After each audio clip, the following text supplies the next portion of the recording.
ഒന്ന് എക്സ്പ്ലെയിൻ ചെയ്ത് എന്താണ് അറിയേണ്ടത്?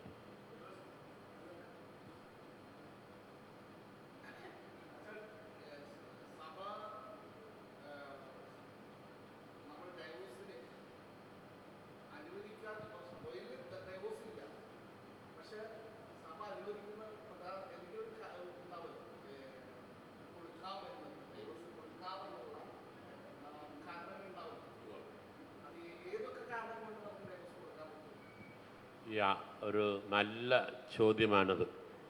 ഒന്നാമത്തെ സംഗതി, നമുക്ക് കത്തോലിക്ക സഭയിൽ വിവാഹമോചനമില്ല. സാധുവായ വാസ്തവമായ ഒരു കല്യാണം അത് വാസ്തവമായിട്ട് തന്നെ തുടരും. അതിലൊരു മാറ്റമില്ല. ഈ രണ്ടാമത്തെ ഒരു കാര്യം, സഭ ഒരു വിവാഹം ഒഴിവാക്കുന്നുണ്ടെങ്കിൽ അത് വിവാഹമോചനമല്ല, വിവാഹത്തിൽ നിന്നാണ് മോചനം കിട്ടുന്നത്. വാസ്തവമായി വിവാഹത്തിന് മോചിപ്പിക്കാൻ പറ്റും? ഒരിക്കലും സാധിക്കില്ല. അപ്പോൾ അസാധുവായിട്ട് പ്രഖ്യാപിക്കുകയാണ് ചെയ്യുന്നത്. എങ്ങനെയാണ് അസാധുവാകുന്ന കാരണങ്ങൾ? വളരെ പ്രധാനപ്പെട്ട കാരണങ്ങളാണ്. ഒന്ന്, ഇൻകപ്പാസിറ്റി എന്ന് പറഞ്ഞു കഴിഞ്ഞാൽ മാനസികമായിട്ടുള്ള രോഗങ്ങളോ ഗൗരവമായിട്ടുള്ള ചില വൈകല്യങ്ങളോ ഒക്കെ ഉണ്ടെന്ന് സങ്കല്പിക്കുക. കല്യാണത്തിന് മുൻപേ മരുന്ന് കഴിച്ചുകൊണ്ടിരിക്കുന്നു മനോരോഗത്തിന്. ഈ വർഷങ്ങളായിട്ട് ചികിത്സയിൽ കഴിയുന്ന ഒരു വ്യക്തിയാണ്. അത് മറച്ച് വെച്ചുകൊണ്ട് വിവാഹ ജീവിതത്തിലേക്ക് പ്രവേശിക്കുക. അപ്പോൾ രണ്ട് കാരണങ്ങൾ കൊണ്ട് ആ വിവാഹം അസാധുവാക്കാനായി സാധ്യതയുണ്ട്. തെളിവുകളൊക്കെ പരിശോധിക്കും. എന്താണ് രണ്ട് സാധ്യതകൾ? ഒന്ന്, ഇദ്ദേഹം വിവാഹത്തിന് മുൻപേ തന്നെ മരുന്ന് ഉപയോഗിച്ചിരുന്നു. എന്തിനാണ് മരുന്ന്? മനോരോഗത്തിന്, മാനസിക രോഗത്തിന്. അത് കല്യാണ സമയത്തും കല്യാണത്തിന് ശേഷം തുടർന്നുകൊണ്ടിരിക്കുക. അപ്പോൾ ഡോക്ടറുടെ അടുത്ത് നല്ലൊരു റിപ്പോർട്ട് കളക്ട് ചെയ്യുന്നു, മറ്റ് സാക്ഷികളെ വിസ്താരം ചെയ്യുന്നു. അങ്ങനെ വരുമ്പോൾ ഇദ്ദേഹത്തിന് കാനൻ 818 വകുപ്പ് പ്രകാരം ആ വിവാഹം അസാധുവായി പ്രഖ്യാപിക്കാൻ സാധ്യതകളുണ്ട്. കേസിൻ്റെ എല്ലാ സാഹചര്യങ്ങളും വിലയിരുത്തിയിട്ടേ ആ തീരുമാനം എടുക്കുകയുള്ളൂ. പോയിന്റ് മനസ്സിലായി. അപ്പോൾ അതിന് ഒരു എക്സ്പെർട്ടിൻ്റെ റിപ്പോർട്ട് വേണം. എക്സ്പെർട്ട് എന്ന് പറഞ്ഞാൽ a psychologist or a psychiatrist, മനോരോഗ വിദഗ്ധരായിട്ടുള്ളവർ ഈ കക്ഷിയെ പരിശോധിച്ചു, ഈ കുട്ടിയുടെ പേഴ്സണാലിറ്റി അസസ് ചെയ്തു. അങ്ങനെ വാലിഡ് ആയിട്ടുള്ള ഒരു വാസ്തവമായിട്ടുള്ള ഒരു വിവാഹ സമ്മതം മനസ്സറിഞ്ഞുകൊണ്ട് ഉത്തരവാദിത്വപൂർവം കൊടുക്കാനുള്ള ആന്തരികമായ കഴിവ് ആ മനുഷ്യനില്ല. സ്വതന്ത്രമായൊരു മനസ്സാണ്. പൂർണ്ണമായ സമ്മതത്തോടും സ്വതന്ത്രമായ മനസ്സോടും നീ ഈ വിവാഹത്തിൽ പ്രവേശിക്കാൻ, നമ്മൾ ആ പ്രതിജ്ഞയിൽ വരുന്ന കാര്യങ്ങളാണല്ലോ. സ്വതന്ത്രമായ മനസ്സ്, പൂർണ്ണമായ സമ്മതം. അപ്പോൾ അത് വളരെ പ്രധാനപ്പെട്ട ഘടകങ്ങളാണ്. ഞാൻ സ്വതന്ത്രനാണോ? എൻ്റെ മാനസിക രോഗം മൂലമുള്ള ചില പ്രശ്നങ്ങൾ കാരണം എനിക്ക് ചില തീരുമാനങ്ങൾ എടുക്കാൻ പറ്റുന്നില്ല. എനിക്ക് ഇത് കമ്പ്യൂട്ടറാണ് എന്ന് തിരിച്ചറിയാൻ പറ്റാത്ത വിധത്തിൽ എനിക്ക് മാനസിക രോഗമുണ്ട്. ഇതെന്തൊരു കളിപ്പാട്ടം, വലിച്ചൊറ്റേറ്. അതുമല്ലെങ്കിൽ മറ്റൊരാൾ ദേഹോപദ്രവം ചെയ്യുന്നു, ബോധപൂർവമല്ല. അപ്പോൾ ഈ those who habitually lack the use of reason, വിവേചനാശക്തി, ആലോചനാശക്തി, അത് ശരിയായ രീതിയിൽ ഉപയോഗപ്പെടുത്താൻ സാധിക്കാത്ത വിധത്തിലുള്ള മാനസിക രോഗത്തിന് അടിമയാണ് എങ്കിൽ അങ്ങനെയുള്ള കേസുകളെ പ്രത്യേകം ശ്രദ്ധിച്ച് പരിശോധിച്ച് വിവാഹം അസാധുവാക്കാനായിട്ടുള്ള ഒരു കാരണമാകാം ഒരു സാഹചര്യം. മറ്റൊന്ന്, ഇങ്ങനെയുള്ള ഒരു വലിയ പ്രശ്നം ഉണ്ട്. ഇത് മറച്ചു വെച്ച കല്യാണം കഴിക്കുന്നു. അപ്പോൾ അവിടെ ഒരു ഡിസീറ്റ് അല്ലെങ്കിൽ ഫ്രോഡ്, ചതി അല്ലെങ്കിൽ വഞ്ചന എനിക്കൊരു അവകാശമുണ്ട്. കുറ്റമറ്റ രീതിയിൽ വിവാഹത്തിൻ്റെ കടമകളും ഉത്തരവാദിത്വം ഏറ്റെടുത്ത് നിറവേറ്റാൻ പ്രാപ്തിയുള്ള ഒരു ജീവിത പങ്കാളി. അതെൻ്റെ അവകാശമാണ്. അതിന് സാധ്യതയില്ലാത്ത, അതിന് പിന്നെ തടസ്സമായിട്ടുള്ള വിവാഹ പിന്നെ മാനസിക രോഗ പ്രശ്നങ്ങൾക്കുള്ള ഒരാളാണെങ്കിൽ അത് എന്നോട് ചെയ്യുന്ന വലിയൊരു വഞ്ചനയാണ്. അത് മറച്ചു വെച്ചു അങ്ങനെയുള്ള. അപ്പോൾ അത് ഒരു കാരണമായിട്ടെടുക്കാം. അപ്പോൾ ചതി, വഞ്ചന ഒന്ന്, അല്ലെങ്കിൽ മാനസിക രോഗം പല തരത്തിലുണ്ട് കേട്ടോ, ഒത്തിരി കാര്യങ്ങളുണ്ട്. മറ്റൊരു പ്രത്യേകത പിന്നെ ഫോഴ്സ്, സമ്മർദ്ദം. എനിക്ക് കല്യാണത്തിന് തീരെ ഇഷ്ടമില്ല, എനിക്ക് കല്യാണം കഴിക്കാൻ ഇഷ്ടമില്ല. പക്ഷെ അപ്പനും അമ്മയുടെയും നിർബന്ധം, അപ്പനും അമ്മയുടെയും നിർബന്ധം ഞാൻ കല്യാണം കഴിയും. ഒരു ആലോചന വന്നു. ഞാൻ പള്ളിയിലായിരുന്നപ്പോൾ ഒരു ചെറുപ്പക്കാരൻ ഗൾഫിൽ നിന്ന് തിരിച്ചു വന്ന് കല്യാണം കഴിക്കാനായിട്ട് പെണ്ണ് കാണാൻ പോയി. 60 പെണ്ണുങ്ങളെ പോയി കണ്ടു. 59 എണ്ണവും ഇഷ്ടപ്പെട്ടില്ല. 60ാമത്തെ കേസ് ആണ് ഇഷ്ടപ്പെട്ടത്. അത് ആണെങ്കിൽ തരികടയായിട്ട് നിൽക്കുന്നു. ആ പെൺകുട്ടി എന്താ അവർ ചിന്തിക്കുന്നത്? പെണ്ണ് വീട്ടുകാർ വന്ന് നോക്കിയപ്പോൾ ഇവർക്ക് പറമ്പധികമുണ്ട്, നിലമധികമുണ്ട്, വീട്ടു മൃഗങ്ങളധികമുണ്ട്. ഇതിനൊക്കെ പരിപാലിക്കാൻ അമ്മായിയോടൊപ്പം നിന്ന് ജോലി ചെയ്യാൻ ആളെ കിട്ടുമോ? അധികം പറമ്പ് സ്ഥലമൊന്നും വേണ്ട. പറ്റുമെങ്കിൽ അമ്മായിമ്മ ഇല്ലാതിരിക്കുകയാണ് നല്ലത്. കിടപ്പ് രോഗിയാണെങ്കിൽ ഒരാളെ 2 പേരെ കിടപ്പ് രോഗികൾ, അപ്പനും അമ്മയും, അമ്മായിമ്മയും അമ്മാനപ്പനും. എങ്ങനെയുണ്ട്? എന്തായിരിക്കും ഇന്ന്? ശൈലികളൊക്കെ മാറി, ന്യൂ ജനറേഷൻ, ന്യൂ ജെൻ. അപ്പം അങ്ങനെയുള്ള സാധ്യതകൾ പല രീതിയിൽ. അപ്പോൾ ഞാൻ പറഞ്ഞു വന്നത്, ഇപ്പോൾ ഫോഴ്സ്, ഈ കല്യാണത്തിന് സംബന്ധിച്ച് ഞാൻ കെട്ടിത്തൂങ്ങും. അമ്മയുടെ ഒരു ഭീഷണി, ഈ കല്യാണത്തിന് സമ്മതിക്കണം. അപ്പനാണെങ്കിൽ സൂലാതിരിക്കുക. അപ്പൻ്റെ കണ്ണടയുന്നതിന് മുമ്പ് നിന്നെ ഒരു ഇതിനെ പിടിച്ചിറക്കി കൊടുത്ത് വിടാൻ സാധിക്കുന്നില്ലെങ്കിൽ ഞങ്ങളുടെ ജീവിതത്തിൻ്റെ അർത്ഥം എന്താ? ഒരു ഉത്തരവാദിത്വമല്ലേ? കണ്ണടയുന്നതിന് മുമ്പ് ഈ ഉത്തരവാദിത്വം നിറവേറ്റണം. ഇവിടെ വേറൊരാളെ കണ്ടുവച്ചിട്ടുണ്ടേ, അവൾക്കിഷ്ടം സ്കൂളിൽ പഠിച്ച, കോളേജിൽ പഠിച്ച ഒരുത്തിനോടൊരാണ് സ്നേഹം. അപ്പോൾ വീട്ടുകാർക്ക് അനുയോജ്യമെന്ന് തോന്നിയ ഈ ബന്ധം ഇവൾക്ക് അത്രയും ഇഷ്ടപ്പെടുന്നില്ല. അവർ കണ്ടെത്തിയത് എങ്ങനെ? ചെറുക്കനാണെങ്കിൽ നല്ല ആരോഗ്യം, നല്ല ജോലി, നല്ല കുടുംബ സാഹചര്യങ്ങൾ, എല്ലാ പ്രകാരത്തിലും ഈ കുട്ടിയെ സംരക്ഷിക്കാൻ, അങ്ങനെ നല്ലൊരു കുടുംബമായി ജീവിക്കാനുള്ള സാധ്യതകൾ മുൻകൂട്ടി കണ്ടുകൊണ്ട് ഇത് തന്നെയാണ് നമുക്ക് അനുയോജ്യമായിട്ടുള്ളത്. പക്ഷേ ഇവൾക്കതൊന്നല്ല. ഇവൾക്കാണെങ്കിൽ ദൂർത്തടിച്ചും പിന്നെ ചുറ്റിക്കറങ്ങിയും അങ്ങനെ അടിച്ച് പൊളിച്ച് ലാവിഷായിട്ട് ജീവിക്കാൻ സാധിക്കുന്ന ഒരാൾ. അപ്പോൾ എവിടെ നിൽക്കുന്നത്? പൊരുത്തപ്പെടില്ലല്ലോ. അവസാനം അമ്മ കെട്ടിത്തൂങ്ങാതിരിക്കാൻ വേണ്ടി ഇവള് സമ്മതിച്ചു. പക്ഷെ ആ കല്യാണം അമ്മ കെട്ടിത്തൂങ്ങിയില്ലെങ്കിലും ഇവിടെ പൊട്ടലും ചീറ്റലുമായി. മനസ്സ് ഉള്ളിൻ്റെ ഉള്ളിൽ ഇഷ്ടമില്ലാത്തൊരു കല്യാണം. ഇവനോടൊരു വെറുപ്പായി, അവേർഷനായി. കാരണം ഒരു നിർബന്ധത്തിന്, സമ്മർദ്ദത്തിന് വഴങ്ങി, ഒരു ഫോഴ്സ്ഫുൾ പെർസ്വേഷൻ, ഒരു നിർബന്ധിതമായിട്ടുള്ള ഒരു പ്രേരണ കൊണ്ട് നടത്തിയ കല്യാണം വന്നപ്പോൾ എനിക്കൊരു ഫ്രീ പിന്നെ കോൺഷ്യസ് ആൻഡ് റെസ്പോൺസിബിൾ ആയിട്ടുള്ളൊരു ഹ്യൂമൻ ആക്ട്, ഒരു പ്രവൃത്തി, എൻ്റെ സമ്മതം നൽകുന്ന പ്രവൃത്തി ഉണ്ടല്ലോ, അത് സ്വതന്ത്രമായില്ല, ബോധപൂർവമായിരുന്നില്ല, അത് ഉത്തരവാദിത്വപൂർണ്ണമായിരുന്നില്ല. അങ്ങനെ വരുമ്പോൾ ആ സമ്മതം അസാധുവായി. അപ്പോൾ സമ്മർദ്ദത്തിന് വഴങ്ങി നടത്തിയ വിവാഹമാണെന്നുള്ള ആ കാരണത്തിന്മേൽ തെളിവെടുപ്പ് നടത്തിക്കൊണ്ട് ഒരുപക്ഷെ എല്ലാ സാഹചര്യങ്ങളും പരിശോധിച്ച് കാര്യങ്ങളെല്ലാം തീർപ്പാകും. പിന്നെ മറ്റൊന്ന് ഇംപൊട്ടൻസി, ശേഷിക്കുറവ്. സന്താനോത്പാദനം നടത്താനായിട്ട് ശേഷിയില്ലാത്ത ഒരാളാണ്. ആ ഒരു കുറവ് മറച്ച് വെച്ചുകൊണ്ട് കന്യാകുമാരി. അപ്പോൾ അവിടെ ഫ്രോഡ്, വീണ്ടും ഒരു ചതിയിൽ വിവാഹബന്ധത്തിൽ പ്രവേശിക്കുന്നു. മരണം വരെ പിരിയാത്തൊരു ബന്ധമല്ലേ. അപ്പോൾ അതും മറ്റൊരു കാരണമാണ്. അതൊക്കെ തെളിയിക്കപ്പെടണം. ഡോക്ടറുടെ സർട്ടിഫിക്കറ്റ് ഒക്കെ വേണം. ഭേദമാകാത്ത ഓക്കെ. പണ്ട് ഇപ്പോൾ കല്യാണം, അപ്പോൾ ഇത് കേസ് വരുമ്പോൾ എന്ത് ചെയ്യും?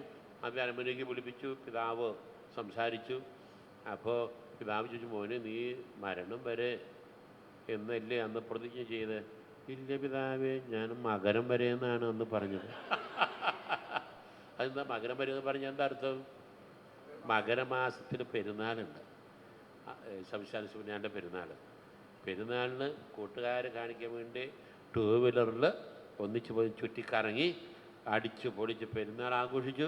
പെരുന്നാൾ ആഘോഷം കഴിഞ്ഞ് 8-ാം പടം കഴിഞ്ഞു.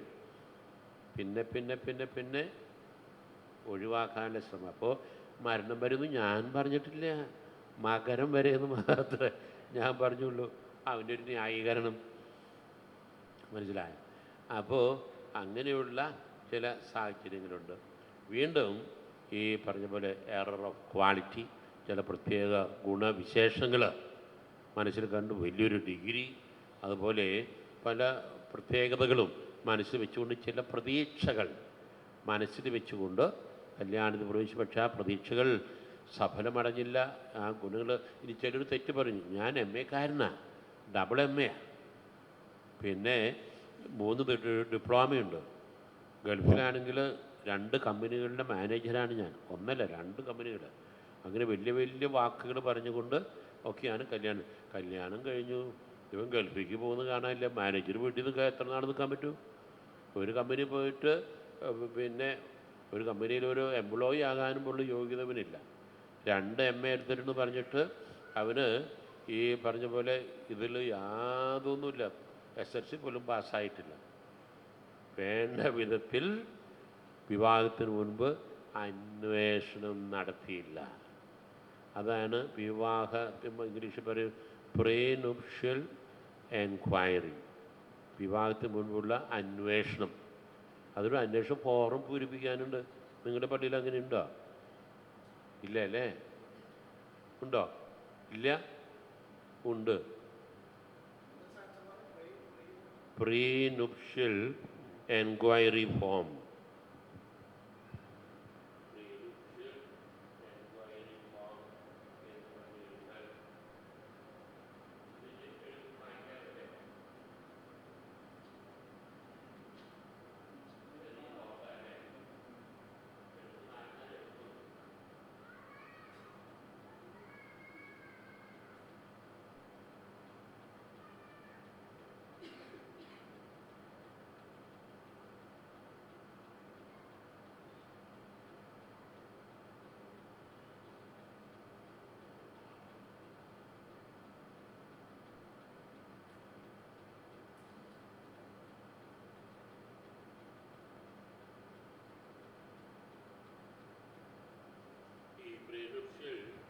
പ്രീനുപ്ഷ്യൽ എൻക്വയറി ഫോം കല്യാണത്തിന് മുൻപുള്ള അന്വേഷണ ഫോറം. എന്നൊരു വരനെക്കുറിച്ചും വധുവിനെക്കുറിച്ചും അവരുടെ വീട്, ഹോം അഡ്രസ്, അതുപോലെ യോഗ്യതകൾ, അവൻ്റെ 2 പേരെക്കുറിച്ചുള്ള സകലമായ ഡീറ്റെയിൽഡ് ആയിട്ടുള്ള എല്ലാ വിവരങ്ങളും കൃത്യമായിട്ട് പൂരിപ്പിച്ച് വികാരിച്ചൻ്റെ മുൻപിൽ ബൈബിൾ തൊട്ട് പ്രതിജ്ഞ ചെയ്ത് ഒപ്പിട്ട് ആ ഫോം അവിടെ പൂരിപ്പിച്ച് വയ്ക്കണം. ഇത് സീറോ മലബാർ സഭയുടെ അന്വേഷണ ഫോറമാണ്. എല്ലാ രൂപതകളിലും എല്ലാ ഇടവകളിലും ഉണ്ടാകേണ്ട ഫോറമാണ് അത്. നിങ്ങളുടെ വികാരത്തെ ചോദിച്ചാൽ നമുക്കതൊന്നും ഇല്ലെങ്കിൽ വാങ്ങണം, അരമനയിലും അറിയിക്കണം ഇങ്ങനെ ഫോറം. അതുകൊണ്ട് ഗുണം എന്താണ്? ഇപ്പോൾ കൃത്യമായിട്ട് അത് പൂരിപ്പിച്ച് നമുക്ക് സത്യസന്ധമായ വിവരങ്ങൾ അറിയാൻ. മാനസിക രോഗം ഉണ്ടായിരുന്നോ, മരുന്നെങ്കിലും കഴിച്ചിട്ടുണ്ടോ, മറ്റെന്തെങ്കിലും രോഗങ്ങളുണ്ടോ, ഇത് നേരത്തെ പരിചയമുണ്ടോ, പല ചോദ്യങ്ങളുമുണ്ട്. അതെല്ലാം ഡീറ്റെയിൽഡ് ആയിട്ട് നമുക്ക് ആ ഫോമിൽ പൂരിപ്പിക്കാനായിട്ട് 2 കൂട്ടർക്കും ഉണ്ട്. അപ്പം അതൊക്കെ കൃത്യമായിട്ട് പൂരിപ്പിച്ച് കാര്യങ്ങളെല്ലാം മനസ്സിലാക്കണം. കുറച്ച് നാളായിട്ടാ കണ്ടിട്ടേ ഇല്ല. ആദ്യമായിട്ട് കേൾക്കുക.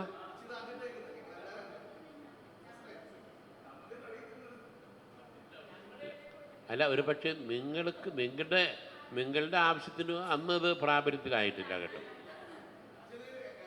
കണ്ടിട്ടില്ല. കല്യാണം കഴിഞ്ഞിട്ട് എത്ര വർഷമായി? 2000 അപ്പോൾ കല്യാണം കഴിഞ്ഞ് 11 വർഷമായി. 11 വർഷമാണ് തീർച്ചയായിട്ടും കാണേണ്ടതാണ്. എന്ന് പറഞ്ഞാൽ ഇത് ശരിക്കും 2000 ആണ്ട് മുൻപേ തന്നെ ഇത് പ്രാബല്യത്തിലുണ്ട്. അത് പരിഷ്കരിച്ച് ഈ സീറോ മലബാർ സഭയുടെ കേന്ദ്ര കാര്യാലയത്തിൽ നിന്ന് അത് പ്രസിദ്ധീകരിച്ച് എല്ലാ രൂപകളിലും പിന്നെ അവർക്ക് കോപ്പി എടുത്ത് വയ്ക്കാൻ വേണ്ടിയില്ല. അപ്പോൾ ഇത് പൂരിപ്പിച്ച് പള്ളിയിൽ സൂക്ഷിക്കേണ്ടതാണ്. ഒന്ന് അന്വേഷിച്ചോളൂ, എന്താണ് പ്രീ നുപ്ഷ്യൽ വിവാഹ അന്വേഷണ ഫോറം, മലയാളത്തിൽ വിവാഹ അന്വേഷണ ഫോറം. അത് വികാരിച്ചിൻ്റെ ഉത്തരവാദിത്വത്തിലാണ് അത് പൂരിപ്പിച്ച് അത് പറഞ്ഞ കാര്യങ്ങൾ സത്യസന്ധമാണെന്ന് ബൈബിൾ തൊട്ട് പ്രതിജ്ഞ ചെയ്ത് ഒപ്പിട്ട് വികാരിച്ചനും അത് സാക്ഷ്യപ്പെടുത്തി സീലും വെച്ച് പള്ളി ഫയലിൽ സൂക്ഷിക്കണം. ഏതാ? സാധാരണ മനസ്സമ്മതത്തിന് മുൻപാണ്. കാരണം വിവാഹത്തിൻ്റെ ഒരുക്കം ആണല്ലോ. മനസ്സമ്മതം തന്നെ വിവാഹത്തിനുള്ള ഏറ്റവും അടുത്ത ഒരു പടിയായില്ലേ. അപ്പോൾ മനസ്സമ്മതത്തിന് മുൻപ് തന്നെ ഇതെല്ലാം നമസ്കാരം ചൊല്ലി കേൾക്കുമല്ലോ. അതുകൊണ്ടല്ലോ അല്ലേ പല അച്ഛന്മാരും ആ അവസരത്തിൽ ഇതുകൂടെ പൂരിപ്പിക്കാൻ ഇത്തിരി സമയമെടുക്കും. കുർബാന കഴിഞ്ഞ് പെട്ടെന്ന് നമസ്കാരം ചൊല്ലി കേട്ട് നമസ്കാരം ചൊല്ലി കുറേ നമസ്കാരം കാണാപ്പാടം പഠിക്കൽ മാത്രമല്ല കേട്ടോ. ഒരു വിവാഹത്തിന് ഒരുക്കമായിട്ടുള്ള ഒരു നല്ല ഗൈഡൻസ്, അതൊരു വിവാഹ കുമ്പസാരം പ്രീഖാനുള്ളതുകൊണ്ട് അവിടെയും കുമ്പസാരിക്കാനുള്ള സൗകര്യങ്ങൾ പ്രീഖാനെ പ്രത്യേകിച്ച് തീർച്ചയായും വളരെ നല്ലതാണ്. മാരേജ് പ്രിപ്പറേഷൻ കോഴ്സ് വളരെ നന്നായിട്ടുള്ള രൂപത നിർബന്ധമായ സർട്ടിഫിക്കറ്റ് ആവശ്യമാണ്. അതുപോലെ സ്വതന്ത്ര സ്ഥിതി സർട്ടിഫിക്കറ്റ്, ഫ്രീ സ്റ്റേറ്റ്, അതറിയാലോ അല്ലേ. അതൊരു സംഭവം ഉണ്ടായാലും ഒരിക്കൽ ഗൾഫിൽ നിന്ന് വിവാഹ സ്വതന്ത്ര സ്ഥിതി സർട്ടിഫിക്കറ്റ് അത് കേട്ടിട്ടില്ലേ? അത് കല്യാണം കഴിക്കുന്നവർക്കാണ്, കഴിച്ചവർക്കില്ല. അതെന്താണെന്ന് അറിയില്ല അല്ലേ? കേട്ടിട്ടില്ല? മൈ ഗാഡ്, അത് പ്രീഖാന കോഴ്സിലൊക്കെ പറയേണ്ടതാണ്. പറയാം. അതായത് ഈ രൂപതയ്ക്ക് പുറത്ത് ഒരു വർഷത്തിലധികമായി പുറത്തായിരിക്കും, ജോലി ആവശ്യത്തിനോ പഠനാവശ്യത്തിനോ മറ്റോ പുറത്തായിരിക്കുന്ന ഒരാൾ പല സ്ഥലങ്ങളിൽ, ഗൾഫിലും അമേരിക്കയിലും യൂറോപ്പ് പല സ്ഥലങ്ങളിലും ജോലി ചെയ്യുന്നു. ശരിക്കും പറഞ്ഞാൽ അവിടെ നിന്നൊക്കെ ഓരോ സ്വതന്ത്ര സ്ഥിതി സർട്ടിഫിക്കറ്റ് കൊണ്ടുവരണം. എന്താ സ്വതന്ത്ര സ്ഥിതി പറഞ്ഞാൽ? I am free to enter a state of life. വിവാഹ ജീവിതാന്തസ്ഥിതി പ്രവേശിക്കാൻ ഉള്ള ആ സ്വാതന്ത്ര്യം, ഫ്രീഡം എനിക്കുണ്ട്. എന്താണ് ഫ്രീഡം? ഞാൻ വേറെ കല്യാണം കഴിച്ചിട്ടില്ല. ഞാൻ എൻ്റെ വീട് ഇവിടെയാണെങ്കിലും എൻ്റെ ജോലി അവിടെയാണ്. അവിടെ എനിക്ക് ബ്രാഞ്ചുകളില്ല. പോയിൻ്റ് മനസ്സിലായല്ലോ അല്ലേ? ഒരിക്കലൊരു പള്ളിയിൽ സംഭവം ഉണ്ടായി. 2 സംഭവങ്ങളാണ്. ആദ്യത്തെ സംഭവം ആദ്യം പറയാം. ഒരു സംഭവം എന്താണെന്ന് ചോദിച്ചു കഴിഞ്ഞാൽ, സ്വതന്ത്ര സ്ഥിതി സർട്ടിഫിക്കറ്റ് ജോലി ചെയ്യുന്ന നാട്ടിലെ പള്ളി വികാരിച്ചിൻ്റെ കയ്യിൽ നിന്ന് കിട്ടണം ഈ സ്വതന്ത്ര സർട്ടിഫിക്കറ്റ്. അല്ലെങ്കിൽ അങ്ങനെ ഒരു അച്ഛനില്ലെങ്കിൽ ജോലി ചെയ്യുന്ന സ്ഥാപനത്തിൻ്റെ മാനേജർ കയ്യിൽ നിന്ന്, ഉത്തരവാദപ്പെട്ട ഒരു സിവിൽ അധികാരി കയ്യിൽ നിന്ന് സർട്ടിഫിക്കറ്റ് കിട്ടണം. ഇവനെന്ത് ചെയ്തു? പള്ളിയിൽ ഇടയ്ക്ക് വിളിച്ച് പറയും, പള്ളിയിൽ മക്കൾ വിദേശത്തുള്ളവരെ ശ്രദ്ധിക്കുക, മാതാപിതാക്കൾ അവർ അവധിക്ക് വരുമ്പോൾ വിവാഹം കൂടെ ആലോചിക്കുന്നുണ്ടെങ്കിൽ സ്വതന്ത്ര സ്ഥിതി സർട്ടിഫിക്കറ്റ് കൊണ്ടുവരാൻ അവരാവശ്യപ്പെടണം. അതായത് വേറെ കല്യാണം കഴിച്ചിട്ടില്ല എന്ന് കാണിക്കുന്ന ഒരു സ്വഭാവ സർട്ടിഫിക്കറ്റ് അല്ല. ഇവൻ നല്ല മിടുക്കനാണ്, വളരെ ഫങ്ഷനാണ്, റെസ്പോൺസിബിളാണ്, നന്നായിട്ട് ജോലി ചെയ്യും, അതല്ല ചോദിച്ചേ.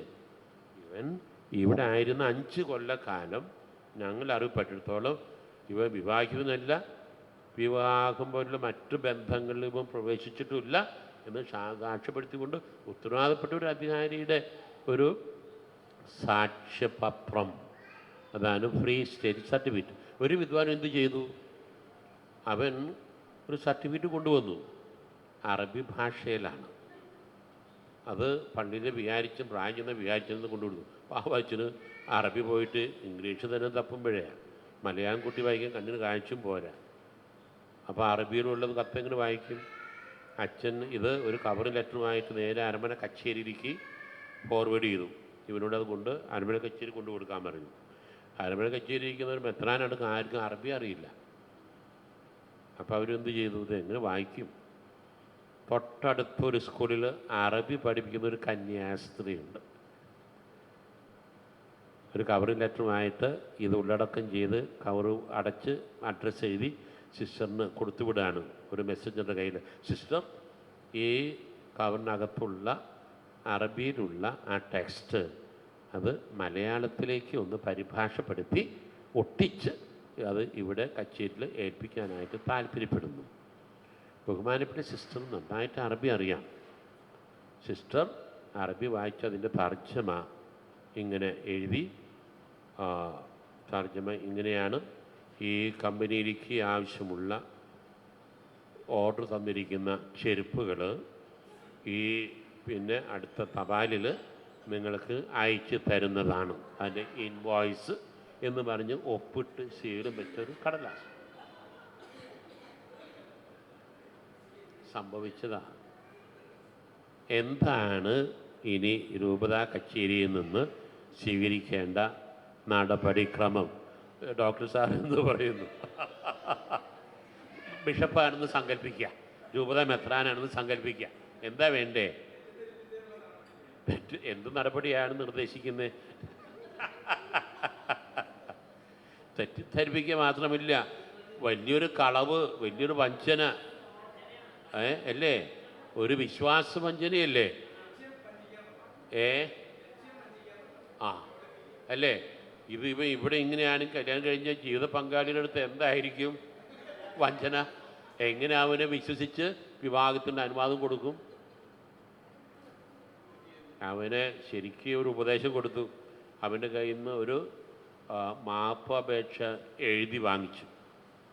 മാപ്പപേക്ഷ കൊള്ളിച്ചു: ഞാൻ നിർവ്യാജം ഖേദിക്കുന്നു, എന്നോട് ക്ഷമിക്കണം, മേലിൽ അറിഞ്ഞോ അറിയാതെയോ ഇങ്ങനെയുള്ള വിശ്വാസ വഞ്ചന ഒരിക്കലും ഞാൻ ചെയ്യില്ല എന്ന് വിശുദ്ധ ബൈബിൾ തൊട്ട് പ്രതിജ്ഞ ചെയ്യുന്നു എന്ന് പറഞ്ഞ് എഴുതി ഒപ്പിട്ട് 2 സാക്ഷികളിലെ കൂടെ സാക്ഷ്യം കൂടി രേഖപ്പെടുത്തി അത് ഫയലിൽ സ്വീകരിച്ച് ഇവർ നല്ലൊരു ഉപദേശം കൊടുത്ത് ഒരു കപ്പ് കാപ്പിയും കൊടുത്ത് അവർ സമാധാനത്തിൽ വിട്ടയച്ചു.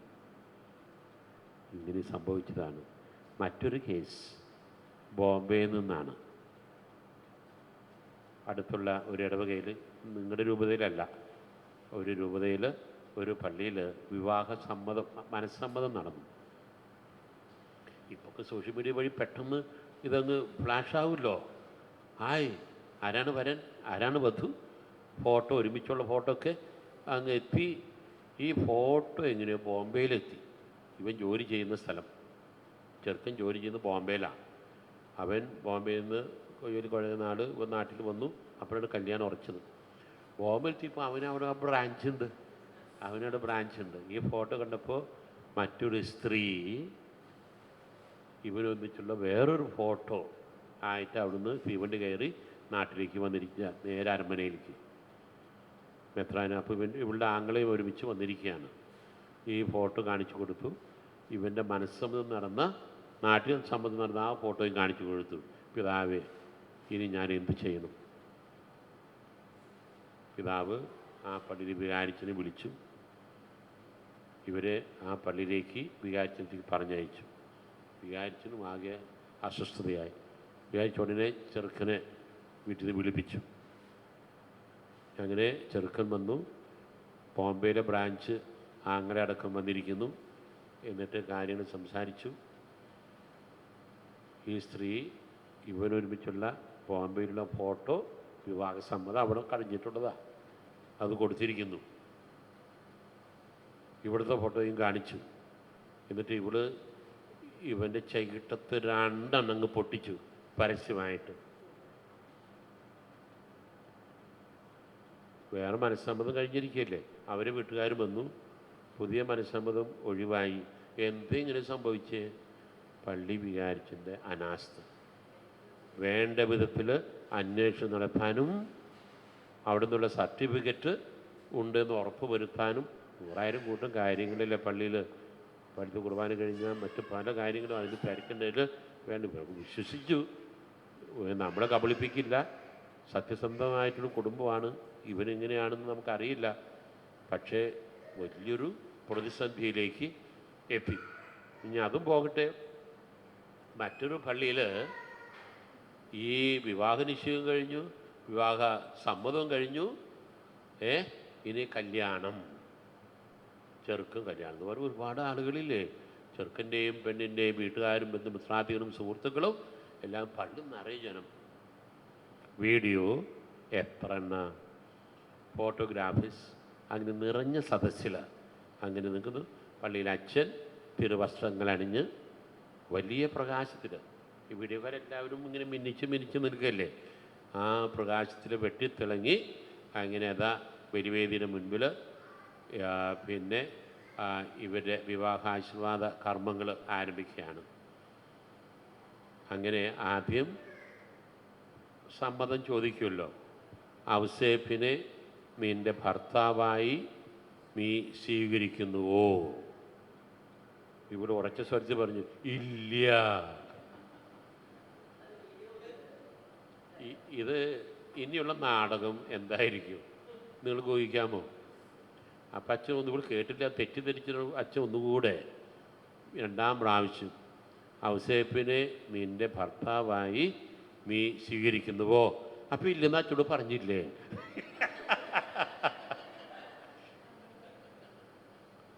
അപ്പോൾ അച്ഛൻ രൂക്ഷമായിട്ട് നോക്കി. അച്ഛൻ നോക്കിയുള്ളൂ. പള്ളിയത്ത് കൂടിയിരിക്കുന്ന എല്ലാവരും രണ്ടിടം മുന്നേക്ക് കയറി വന്നു. ചെപ്പിക്കുറ്റിക്ക് രണ്ടെണ്ണങ്ങ് പൊട്ടിച്ചു. പിന്നെ അടിയോട് അടി പൊടിയേരി കഞ്ഞി വീട്ടുകാർ തമ്മിൽ പള്ളിക്കകത്ത്. വേറൊരാൾ പോലീസിൽ അറിയിച്ചു. ഒരു ജീപ്പ് പോലീസ് വേഗം പള്ളിയിൽ വന്നു. പള്ളിക്കകത്തടി. ഇവരെ രണ്ടു ഭാഗത്തു നിന്നുള്ള പ്രതിനിധികളെ പോലീസ് സ്റ്റേഷനിൽ വിളിപ്പിച്ചു. കാര്യങ്ങൾ ചർച്ച ചെയ്തു. ഇവർക്ക് ഇഷ്ടമില്ലാത്ത സംഭവം കല്യാണമാണെങ്കിൽ പിന്നെ എന്തിനാ ഇവിടെ ഇത്രയും നാൾ ഒരുമിച്ച് ഇങ്ങനെ ചിന്തിച്ചത്? ഇത് ഒഴിവാകാമല്ലായിരുന്നു. എന്തെല്ലാം ഒരുക്കങ്ങൾ കഴിഞ്ഞു. സദ്യ 1000 പേർക്ക് 1 മണിക്കൂർ കഴിഞ്ഞ് സദ്യ വിളമ്പേണ്ട സമയമാണ്. എന്താ നാണക്കേടായില്ലേ? സ്റ്റേഷൻ പിടിപ്പിച്ചു, സംസാരിച്ചു. നല്ല വലിയ ഒരു സംഖ്യ നഷ്ടപരിഹാരം മധ്യസ്ഥം വഴി തീർപ്പാക്കി അതിൻ്റെ ചെക്ക് പോലീസിൻ്റെ സാന്നിധ്യത്തിൽ ഉറപ്പുവരുത്തി അവരെ ഒഴിവാക്കി പറയും. പിന്നെ അടി കൊള്ളാതിരിക്കാനായിട്ട് പോലീസ് സംരക്ഷണം തന്നെ രണ്ടു കൂട്ടരെയും അകറ്റി വീട്ടിൽ പറഞ്ഞയച്ചു. എന്തെല്ലാം സംഭവം. ഇന്ന് പെട്ടെന്നില്ല കല്യാണം. അമേരിക്കയിൽ നിന്ന് ഫ്ലൈറ്റിൽ വന്നിറങ്ങുന്നു, പിറ്റേ ദിവസം രാവിലെ ധൃതിയിൽ കല്യാണം നടത്തുന്നു. ചെറുക്കൻ കണ്ടോ? സോഷ്യൽ മീഡിയ വഴി വീഡിയോ കോൺഫറൻസ്, പടം കൈമാറി. എന്തുട്ട് വീഡിയോ കോൺഫറൻസ് എന്ന് പറയുന്നേ? ഇതാ ഇപ്പോൾ കോടതി പോലും ഒരു സംഭവം, ഇതാ ഭർത്താവും ഭാര്യയും തമ്മിലുള്ള വിവാഹമോചന കേസ്, ഇത് വിവാഹമോചനം കിട്ടണം എന്ന് പറഞ്ഞപ്പോൾ പിന്നെ ഭാര്യയാണ് പരാതി കൊടുത്തിരിക്കുന്നത്. അവിടെ നേരിട്ട് ഹാജരായി. ഭർത്താവ് ഭർത്താവാണ് വിവാഹമോചനം ആവശ്യപ്പെട്ടിരിക്കുന്നത്. ഭർത്താവ് തന്നിരിക്കുന്നു. ഭാര്യ ഹാജരായി. ഭർത്താവ് ഹാജരാകാൻ പറ്റിയിട്ടില്ല, വിദേശത്താണ്. അപ്പം വീഡിയോ കോൺഫറൻസിങ് വഴി ഇത് നടത്താം എന്ന് വിചാരിച്ചു. അങ്ങനെ കീഴ്ക്കോടതി അത് അനുവദിച്ചു. പക്ഷേ അത് മേൽക്കോടതി കേസ് അപ്പീലായി. മേൽക്കോടതി അത് തിരസ്കരിച്ചു. വീഡിയോ കോൺഫറൻസിങ് വഴി ഇന്ന് ആർട്ടിഫിഷ്യൽ ഇൻ്റലിജൻസ് കേട്ടിട്ടില്ലേ? ആൾമാറാട്ടം നടത്താം. ഈ അടുത്ത കാലത്ത് സോഷ്യൽ മീഡിയയിൽ ന്യൂസ് വായിക്കുന്ന ഒരു പെൺകുട്ടിയുടെ ഫോട്ടോ ശ്രദ്ധിച്ചായിരുന്നോ? വാർത്തകൾ വായിക്കുകയാണ്. അതുപോലെ തന്നെ മറ്റൊരാൾ വാർത്ത വായിക്കുന്നു. അപ്പോൾ ഒറിജിനൽ പറയും, നീ വ്യാജമാണ്, ഞാനാണ് ഒറിജിനൽ, നിനക്ക് എങ്ങനെ തോന്നി ഞാൻ വ്യാജമാണ് എന്ന്. സ്ലോവാണ് അല്പം. പ്രത്യക്ഷത്തിൽ എല്ലാം ഒരുപോലെ. ആൾമാറാട്ടം നടത്താനുള്ള സാങ്കേതിക വിദ്യ പുരോഗമിച്ചു കഴിഞ്ഞു.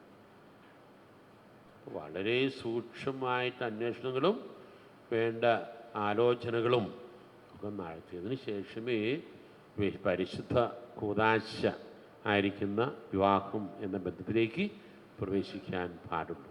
എന്തെല്ലാം കേസുകൾ കൂടി വരിക. അപ്പോൾ വളരെ സൂക്ഷിക്കേണ്ട ഒരു സാഹചര്യത്തിലാണ്.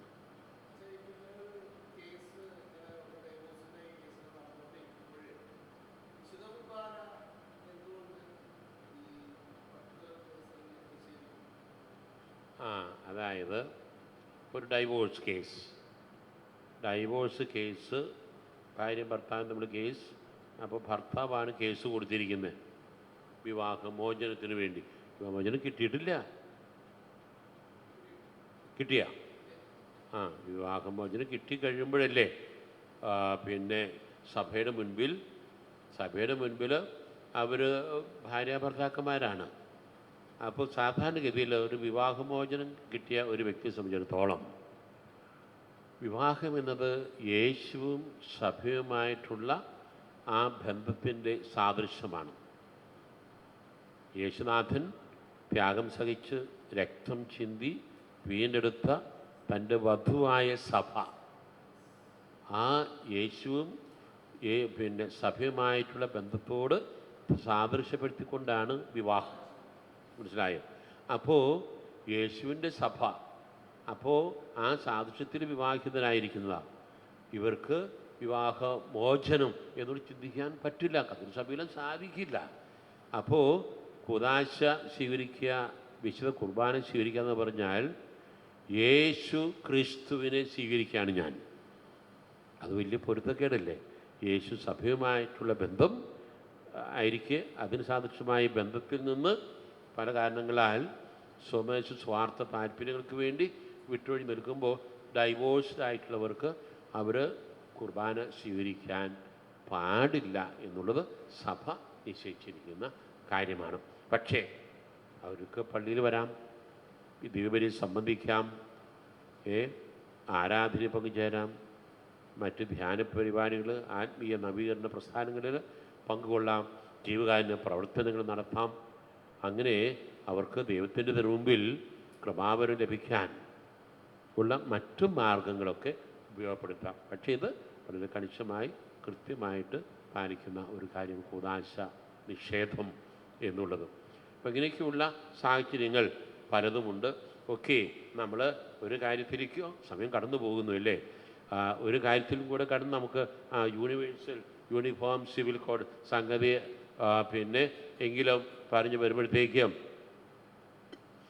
നമ്മൾ പറഞ്ഞ് സെപ്പറേഷൻ വേർപിരിഞ്ഞ് കഴിയുന്നു, പിന്നെ കേസ് ആയിട്ട് വരുന്നു.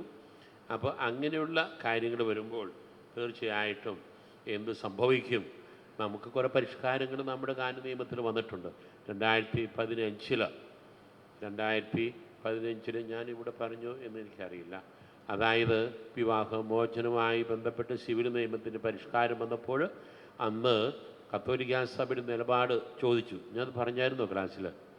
ഇല്ല. 2001 ഇന്ത്യൻ ഡൈവോഴ്സ് ആക്ട് പരിഷ്കരിച്ചു, അമെൻഡ് ചെയ്തു. അപ്പോൾ അമെൻഡ് ചെയ്യുമ്പോൾ എന്താണ് സഭയുടെ നിലപാടെന്നറിയാൻ ആവശ്യപ്പെട്ടപ്പോൾ സഭ പറഞ്ഞു ഈ വിവാഹമോചനം സഭ അംഗീകരിക്കുന്നില്ല, അത് ദൈവിക നിയമത്തിന് വിരുദ്ധമാണ്.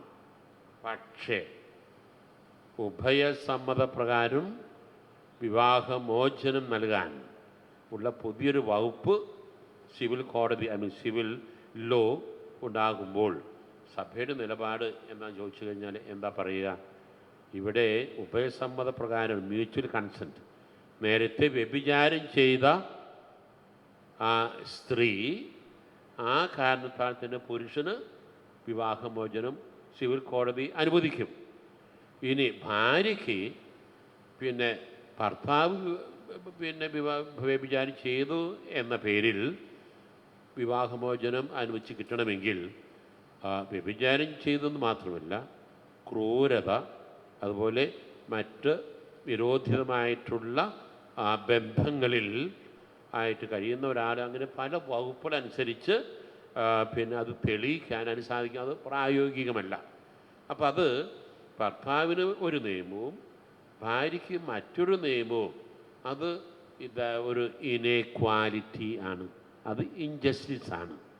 ആയതുകൊണ്ട് ഉഭയസമ്മതപ്രകാരം ജോയിൻ്റ് പെറ്റീഷൻ നൽകി ഭാര്യയ്ക്കും ഭർത്താവിനും വിവാഹമോചനം നേടാം എന്നൊരു പുതിയ വകുപ്പ് 2001 വരുമ്പോൾ കത്തോലിക്ക സഭയുടെ നിലപാട് ചോദിച്ചു. കത്തോലിക്ക സഭ പറഞ്ഞു രണ്ടു പേർക്കും ഒരു ഈക്വൽ ജസ്റ്റിസ് കൊടുക്കാൻ സിവിൽ നിയമം വരുന്നുണ്ടല്ലോ, ആയതുകൊണ്ട് സഭ എതിർക്കുന്നില്ല എന്ന് സ്വീകരിക്കുന്നു, ആക്സെപ്റ്റ് ചെയ്യുന്നു എന്നല്ല, എതിർക്കുന്നില്ല. We don't object. കാരണം വിവാഹമോചനം സഭയ്ക്ക് അതിനാൽ തന്നെ നിഷിദ്ധമാണ്. ഇനി ഇവിടെ സ്ത്രീയുടെ ആ വ്യക്തി മാഹാത്മ്യം, ദ ഡിഗ്നിറ്റി ഓഫ് വുമൻഹുഡ്, അപ്പോൾ അവൾക്കും തുല്യമായ അവകാശവും തുല്യമായ നീതിയും അരക്കിട്ടുറപ്പിക്കുന്ന പുതിയൊരു വകുപ്പ് ആയതുകൊണ്ട് അങ്ങനെയാണ് ഉഭയസമ്മതം, രണ്ടുപേരുടെയും സമ്മതത്തോടു കൂടെ വിവാഹമോചനം കിട്ടുക എന്നൊരു പുതിയ വകുപ്പ് 2001 വന്നപ്പോൾ സഭ പറഞ്ഞു ഈ ഒരൊറ്റ കാരണത്താൽ ഈ ഭാര്യയ്ക്കും തുല്യമായിട്ട് അവകാശം അനുവദിച്ച് കൊടുക്കുന്ന ഒരു ഈക്വൽ ഡിഗ്നിറ്റി, ഈക്വൽ റൈറ്റ്, ഒരു ഈക്വൽ ജസ്റ്റിസ് ആയതുകൊണ്ട് ഞങ്ങൾ എതിർക്കുന്നില്ല എന്നുള്ള ഒരു പ്രതികരണമാണ് സഭയുടെ ഭാഗത്ത് ഉണ്ടായത്. മനസ്സിലായപ്പോഴും വളരെ പ്രധാനപ്പെട്ട ഒരു ക്ലോസ് ആണ്. അപ്പോൾ അങ്ങനെ പറഞ്ഞു വരുമ്പോഴത്തേക്ക് നമ്മൾ ഇതാ സാക്രമെൻ്റൽ ഇൻഡിസ്യൂലബിൾ മാരേജ് മാരേജ് കൺസെൻസിറ്റീവ്, അത് ഡിവൈൻ ലോ ആണ്. കൗദാശികമായിട്ട് കൂദാശ സ്വീകരിച്ചവർ ആ വിശുദ്ധ ആ വിവാഹം വാസ്തവമായിട്ടുള്ള വിവാഹമാണ്. മറ്റൊന്ന് സാധുവായ വിവാഹം, കൗദാശികമായ വിവാഹം ലൈംഗിക ബന്ധത്തിലൂടെ അത് സ്ഥിരമായി ഒരു ഇൻഡിസോളിബിൾ അഭേദ്യമായ ആബ്സല്യൂട്ട് ഇൻഡിസോളിബിലിറ്റി. അപ്പോൾ വിവാഹസമ്മതം സാധുവായി കൗദാശികമായി ലൈംഗിക സഹകരണത്തോടു കൂടെ ദാമ്പത്യ ബന്ധത്തിലേർപ്പെട്ടു. അങ്ങനെയുള്ളൊരു വിവാഹബന്ധം ഭൂമിയിൽ ആർക്കും ഒഴിവാക്കാൻ അനുവാദമില്ല. That's divine law. ഇനി മറ്റൊന്ന്, ഒരു എക്സെപ്ഷൻ. സാധുവായി വിവാഹം നടത്തി പള്ളിയിൽ, അത് കൂദാശയായി, പക്ഷേ ലൈംഗിക സഹകരണത്തോടു കൂടെ ആ വിവാഹം പൂർണ്ണമായ രീതിയിലുള്ള അഭേദ്യമായ ബന്ധത്തിലേക്ക് പ്രവേശിച്ചിട്ടില്ല. പല കാരണങ്ങളാൽ. ഒന്നിച്ച് സഹവസിക്കുന്നതിന് മുൻപ് ജീവിത പങ്കാളി ഒരു വലിയ മാനസിക രോഗിയാണെന്നും അതുമല്ലെങ്കിൽ മറ്റെന്തെങ്കിലും ഗൗരവമായ കാരണമുള്ള തടസ്സങ്ങളുണ്ടെന്ന് മനസ്സിലായപ്പോൾ അവർ സഹവസിച്ചിട്ടില്ല എന്ന് ഉറപ്പുവരുത്തി, അല്ലെങ്കിൽ ദാമ്പത്യ ബന്ധത്തിൽ ഏർപ്പെടാത്തൊരു ബന്ധം അവർ ഒഴിയാൻ തീരുമാനിച്ചപ്പോൾ രൂപതാ തലത്തിൽ അതിൻ്റെ പ്രോസസ്സ് നടപടികളൊക്കെ പൂർത്തിയാക്കി ഫയൽ ശേഖരിച്ച് മാർപ്പാപ്പയ്ക്ക് അതയക്കുന്നു.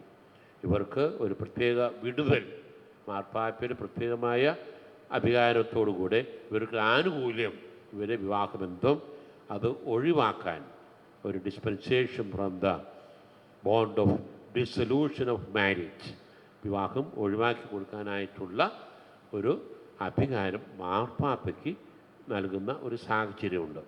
അത് ഇറ്റ്സ് ഒരു എക്സെപ്ഷൻ. അപ്പം അത്രയും വിവാഹമായിട്ട് ബന്ധപ്പെട്ട് ഒരുപാട് കാര്യങ്ങൾ നമ്മൾ എല്ലാത്തിലേക്കും നമ്മൾ കടക്കുന്നില്ല.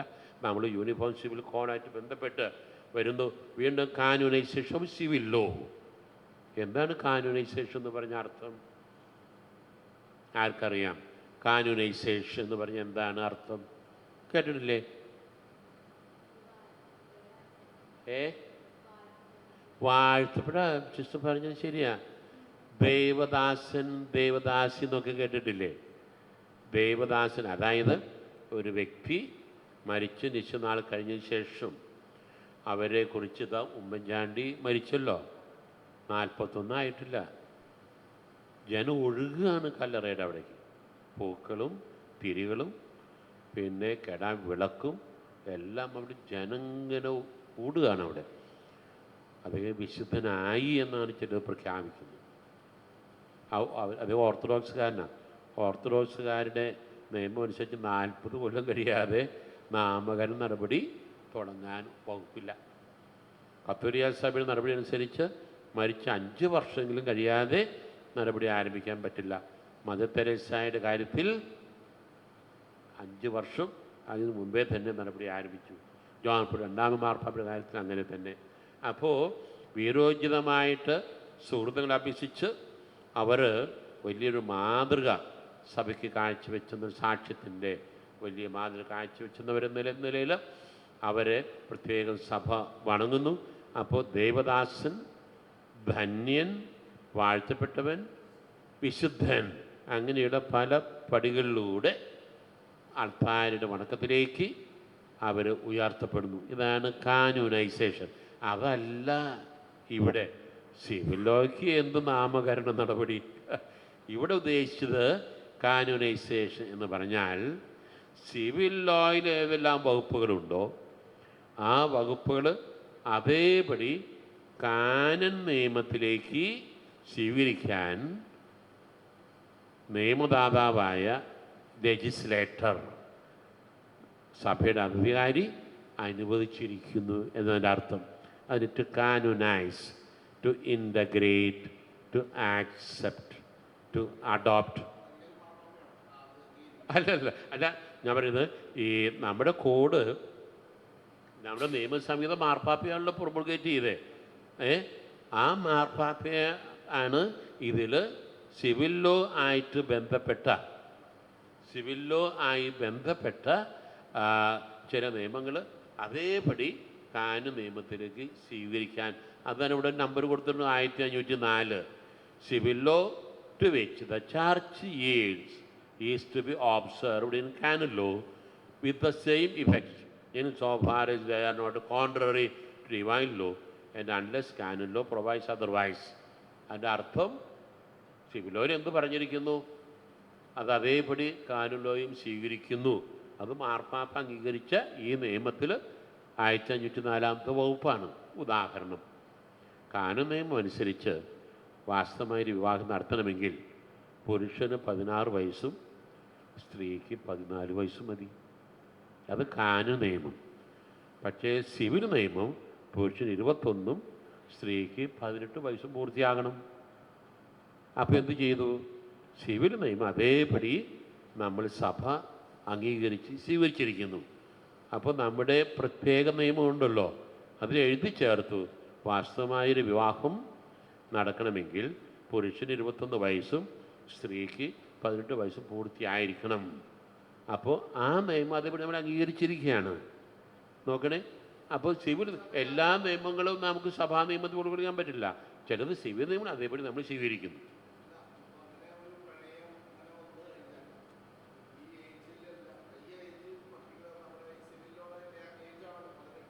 അതെ, കുറഞ്ഞ പ്രായമാണെങ്കിൽ പള്ളിയിൽ വെച്ച് കല്യാണം നടത്തില്ല. പള്ളിയിൽ പള്ളിയിലും കല്യാണം ആശ്രമിച്ചിന് അച്ഛൻ കുറ്റക്കാരനായി. അച്ഛൻ പ്രതിയാകാൻ മാത്രമല്ല വിശേഷ പ്രതിയാകും, ശിക്ഷ അനുഭവിക്കേണ്ടി വരും. അതുകൊണ്ട് പ്രണയക്കാരെന്ത് ചെയ്യുമെന്ന് അറിയാമോ? അവരെ എവിടേക്കെങ്കിലും ഒളിച്ചോടും. പറഞ്ഞു കൊടുക്കണ്ട കേട്ടാ. എന്നിട്ട് പ്രായപൂർത്തി ആയതിൻ്റെ തലേ ദിവസം നാട്ടിൽ വന്ന് പൂർത്തിയായ ദിവസം രജിസ്റ്റർ ഓഫീസിൽ ചെല്ലുന്നു. അത് കഴിഞ്ഞ് പിന്നെ നടപടികൾ ക്രമം പൂർത്തിയാക്കി പള്ളിയിൽ വിവാഹിതരാകാനുള്ള രീതിയിൽ വരും. വയസ്സ് പ്രായക്കുറവ് ഒരു വിവാഹ തടസ്സമാണ്. 10-13 വിവാഹ തടസ്സങ്ങളിൽ പ്രായക്കുറവ് ഒരു വിവാഹ തടസ്സമാണ്. പണ്ട് ഞാൻ പറഞ്ഞോ, തൃശ്ശൂർ താഴത്ത് മെത്രാനായപ്പോൾ അവിടെ മീറ്റിങ്ങിൽ സ്വാഗത ഞാൻ പറഞ്ഞു അല്ലേ, പിതാവിനൊരു കുറവുണ്ട്, പ്രായക്കുറവ്. പക്ഷേ പിതാവ് ഓരോ കൊല്ലം പരിഹരിക്കും. ഓരോ കൊല്ലാകുമ്പോൾ പൈസ കൂടിക്കൊണ്ടിരിക്കുമല്ലോ. ആ കുറവല്ല ഇവിടുത്തെ കുറവ്. ഇവിടെ കുറവ് പരിഹരിച്ചിട്ടേ ഈ കുദാശ സ്വീകരിക്കാനായിട്ട് പറ്റുള്ളൂ. അതൊരു ഉദാഹരണം ഞാൻ പറഞ്ഞത്. ഇനി ഒരു കോൺട്രാക്റ്റ്, ഒരു ആശുപത്രി ഒരു കോൺട്രാക്റ്റിൽ ഏർപ്പെടാണ് അബോർഷൻ നടത്താൻ. സിവിൽ നിയമപ്രകാരം അബോർഷൻ നടത്താനായിട്ട് ഒരു കരാറ് ഏർപ്പെടുന്നു. പക്ഷേ ഡിവൈൻ ലോ കാനൂൻ നിയമം അനുസരിച്ച് ആ കരാറ് വാസ്തവമല്ല. നമുക്കൊരു ജീവൻ അതിൻ്റെ ഉത്ഭവ നിമിഷം മുതൽ സ്വാഭാവികമായിട്ടുള്ള അന്ത്യം വരെ ആ ജീവനെ സംരക്ഷിക്കുക എന്നുള്ളത് സഭയുടെ കടമയാണ്. അതിന് വിരുദ്ധമായ നിലപാടുകൾ അത് അസാൻമാർഗികവും അത് ക്രമരഹിതവും നിയമവിരുദ്ധവുമാണ്. നമുക്കത് അംഗീകരിക്കാൻ പറ്റില്ല. ദൈവിക നിയമങ്ങൾക്ക് എതിരാണ്. മനസ്സിലായി? അപ്പോൾ സിവിൽ നിയമത്തിൽ അങ്ങനെ വകുപ്പുണ്ടായാലും കാനൂൻ നിയമം അത് അംഗീകരിക്കില്ല. മനസ്സിലായി? അതുപോലെ പബ്ലിക് ഡോക്യുമെൻറ്റ്സ്, മറ്റ് കോടതിക്ക് പുറത്തുള്ള സെറ്റിൽമെൻറ്റ്സ്, അതിനൊക്കെ സ്ഥലത്തെ സിവിൽ നിയമം അനുസരിച്ച് ചെയ്യണമെന്ന് നമ്മുടെ കാനൂൻ നിയമത്തിൽ എഴുതി ചേർത്തിട്ടുണ്ട്. അപ്പോൾ നമ്മുടെ കാനൂൻ നിയമം സിവിൽ നിയമത്തെ ബഹുമാനിക്കുകയും അതേപടി നമ്മൾ സ്വീകരിക്കുകയും ചെയ്തിട്ടുണ്ട് ചില പ്രത്യേക കാര്യങ്ങളിൽ. പക്ഷേ ദൈവിക നിയമങ്ങൾക്കും സഭാ നിയമങ്ങൾക്കും വിരുദ്ധമായിട്ടുള്ളതെല്ലാം നമ്മൾ നിഷേധിക്കുന്നു. അത് നമുക്ക് സ്വീകാര്യമല്ല. മനസ്സിലായി? അപ്പോൾ കാനോനൈസേഷൻ ഓഫ് സിവിൽ ലോ, അപ്പോൾ യൂണിഫോം സിവിൽ കോഡിനെ കുറിച്ച് നമ്മൾ പറഞ്ഞു വരികയായിരുന്നു. ക്രൈസ്തവരെ സംബന്ധിച്ചിടത്തോളം, ക്രിസ്ത്യാനികളെ സംബന്ധിച്ചോളം, കത്തോലിക്ക സഭയെ സംബന്ധിച്ചിടത്തോളം പരിപാവനമായ നമ്മുടെ ദൈവിക മൂല്യങ്ങളും ദൈവിക നിയമങ്ങളും നമ്മളുടെ ആചാര അനുഷ്ഠാനങ്ങൾക്കും കോട്ടം തട്ടാത്ത വിധത്തിലുള്ള നിയമങ്ങൾ ആണെങ്കിൽ നമുക്ക് തടസ്സമില്ല. ചുരുക്കത്തിൽ മതപരമായിട്ടുള്ള മൂല്യങ്ങൾ സംരക്ഷിക്കുകയും സെക്യുലർ സ്വഭാവമുള്ള മറ്റ് കാര്യങ്ങൾക്ക് സിവിൽ നിയമം, ഏകീകൃത നിയമം കൊണ്ടുവരികയും ചെയ്യുകയാണെങ്കിൽ നമുക്ക് അത് നിഷേധിക്കേണ്ട, അത് തർക്കത്തിന് കാരണമാകില്ല എന്ന് വെച്ച്. പക്ഷേ ഇങ്ങനെയൊക്കെ ആണെങ്കിലും ഒരു കാരണവശാലും ഈ നിയമം ഇത് എലക്ഷൻ സ്റ്റണ്ടാണ്. ഏത് കക്ഷി ഭരണത്തിൽ വന്നാലും വോട്ട് ബാങ്കിന് വേണ്ടി ഇതങ്ങ് എഴുന്നള്ളിക്കും. പക്ഷേ 140 കോടി വരുന്ന ജനങ്ങളുടെ ഈ പറഞ്ഞ ന്യായമായിട്ടുള്ള ഭരണഘടന അനുവദിച്ചു തന്നിട്ടുള്ള അവകാശങ്ങളും അവരുടെ സ്വാതന്ത്ര്യവും അത് അടിയറവെച്ചുകൊണ്ട് അല്ലെങ്കിൽ അത് നിഷേധിച്ചുകൊണ്ട് ഒരു യൂണിഫോം ഏകീകൃത സിവിൽ കോഡ് ഇറങ്ങാൻ യാതൊരു സാധ്യതയില്ല. വർഷകാല പാർലമെൻറ്റ് സമ്മേളനത്തിൽ അത് അവതരിപ്പിക്കുമെന്ന് പറഞ്ഞെങ്കിലും ഇതുവരെ അവതരിപ്പിച്ചിട്ടില്ല. അവതരിപ്പിക്കുമെന്ന് പറഞ്ഞിട്ട് ബില്ലുകളിൽ ലിസ്റ്റ് വന്നെങ്കിലും അതിൽ ഈ ഏകീകൃത സിവിൽ കോഡിൻ്റെ പേര് കാണുന്നില്ല. തീർച്ചയായിട്ടും അത് സംഭവിക്കാൻ സാധ്യതയില്ല. 75 കൊല്ലം കഴിഞ്ഞിട്ടും ഒരനക്കം ഉണ്ടായിട്ടില്ല. ഇനി പെട്ടെന്ന് ചെയ്യാനുള്ള കാലാവധിയും ആവശ്യപ്പെട്ടിട്ടില്ല. ഇത് ഒരു നിർദ്ദേശക തത്വമാണ്.